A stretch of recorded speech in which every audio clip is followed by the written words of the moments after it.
নমস্কার, এই মুহূর্তে সরাসরি দেখছেন উড়ান নিউজ লাইভের পর্দা। বহু যুবকের মিলতে কর্মস্থান।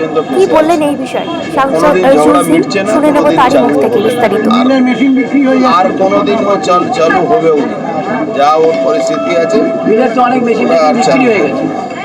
শেষ হয়ে গেছে, বিক্রি না, ওটা শেষ হয়ে গেছে। ডানবার কটন মিল, ডানোয়ার কটন মিল তো বহুত আগে শেষ হয়ে গেছে, তো ও আর চলবে না, তো মেশিন পত্র সবই বিক্রি হয়ে গেছে, ওটা নেই।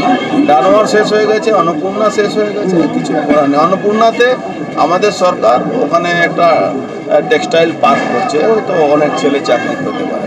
শিল্পাঞ্চলে কি দুদিন ফিরবে? সামনে কি দুদিন ফিরবে শিল্পাঞ্চলে?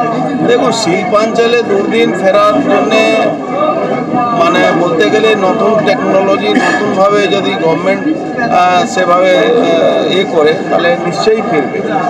এবার একটা সবসময় এটা দেখা যায় কি আমরা যে লাইনে শিল্পাঞ্চলগুলো আছে যেভাবে আছে, তার জন্যে একটা বড় আকারে গভর্নমেন্টের সহযোগিতা দরকার। সাথে